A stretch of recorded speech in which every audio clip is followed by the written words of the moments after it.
Hello everyone, welcome to my YouTube channel.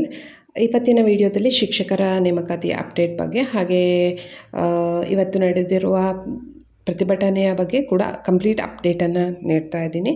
ಅದ್ರ ಜೊತೆಗೆ ಸಚಿವರು ಕೂಡ ಏನು ಹೇಳಿದ್ರು ಅಂತ ಕೂಡ ನಾನು ಅಪ್ಡೇಟನ್ನು ನೀಡ್ತಾ ಇದ್ದೀನಿ. ವಿಡಿಯೋನ ಕಂಪ್ಲೀಟಾಗಿ ನೋಡಿ, ಇದರಿಂದ ನಿಮಗೆ ಕ್ಲಾರಿಟಿ ಸಿಗ್ಬೋದು. ಹಾಗೆ ಚಾನಲ್ನ ಫಸ್ಟ್ ಟೈಮ್ ನೋಡ್ತಾ ಇದ್ದರೆ ಚಾನಲ್ನ ಸಬ್ಸ್ಕ್ರೈಬ್ ಮಾಡ್ಕೊಂಡು ನೋಡಿ, ಇದರಿಂದ ನನ್ನ ವಿಡಿಯೋಗಳು ನಿಮಗೆ ಬೇಗ ರೀಚ್ ಆಗುತ್ತೆ.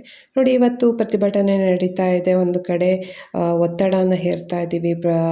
ನೋಟಿಫಿಕೇಷನ್ ಆಗಲಿಲ್ಲ, 1 ತಿಂಗಳೊಳಗೆ ನೋಟಿಫಿಕೇಷನ್ ಮಾಡ್ತೀನಿ ಅಂತ ಹೇಳಿಕೊಂಡು ಇವತ್ತಿನ ತನಕ ಕೂಡ ಯಾವುದೇ ವಿಚಾರದ ಬಗ್ಗೆ ಅಂದರೆ ನೋಟಿಫಿಕೇಷನ್ ಬಗ್ಗೆ ಹೇಳ್ತಾ ಇಲ್ಲ. ಬಟ್ ಕೋರ್ಟಿಗೆ ಏನಾದರೂ ಅಂದರೆ ಈಗ ಒಳ ಮೀಸಲಾತಿಯ ಬಗ್ಗೆ ನಡೀತಾ ಇರೋದು, ಕೋರ್ಟಿಗೆ ಕೇಸ್ನಲ್ಲಿ ಯಾವಾಗ ಕೂಡ ಅಬ್ಸೆಂಟ್ ಆಗ್ತಾರೆ. ಸೊ ಇದೆಲ್ಲ ಕೂಡ ಒಂದು ರೀತಿಯಲ್ಲಿ ಮುಂದೂಡಲಿಕ್ಕೆ ಅಷ್ಟೇ, ನೋಟಿಫಿಕೇಷನ್ನ ಮುಂದೂಡ್ತಾ ಇದ್ದಾರೆ ಅಷ್ಟೇ.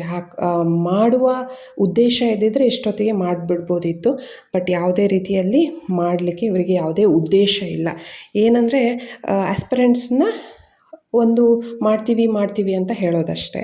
ಸೊ ಇದ್ರ ಬಗ್ಗೆ ನೋಟಿಫಿಕೇಷನ್ ಆಗ್ಬೋದು, ಆಗಲಿ ಅಂತ ಹೇಳಿಕೊಂಡು ಪ್ರತಿಭಟನೆ ಮಾಡ್ತಿದ್ರು. ಅಲ್ಲಿ ಕೂಡ ಪೊಲೀಸ್ನ ಕಳಿಸಿ ಅರೆಸ್ಟ್ ಕೂಡ ಮಾಡಿಸಿದ್ದಾರೆ. ಸೊ ಬಟ್ ಸಂತೋಷ್ ಲಾಡೋರು ಏನು ಹೇಳಿದ್ದಾರೆ ಅಂದರೆ, ವಿದ್ಯಾರ್ಥಿಗಳು ಪ್ರತಿಭಟನೆ ಮಾಡೋದು ಒಳ್ಳೆಯದು, ಇದರಿಂದ ನಮಗೂ ಕೂಡ ಖುಷಿ ಆಗುತ್ತೆ.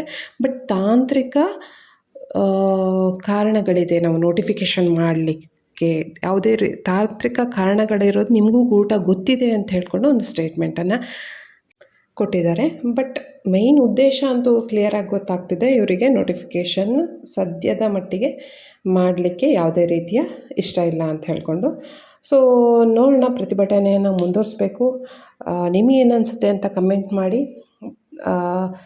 ಜೂನ್ ಜುಲೈಲಿ ಹಾಗೆ ನೋಟಿಫಿಕೇಷನ್ ಮಾಡುವಂತಹ ಲಕ್ಷಣಗಳು ಇವಾಗ ಕಾಣ್ತಾ ಇದೆ. ನೋಡೋಣ ಮುಂದೆ ಏನಾಗುತ್ತೆ ಅಂತ. ನೆಕ್ಸ್ಟ್ ವಿಡಿಯೋದಲ್ಲಿ ಮತ್ತಷ್ಟು ಅಪ್ಡೇಟನ್ನು ನೀಡ್ತೀನಿ. ಧನ್ಯವಾದಗಳು.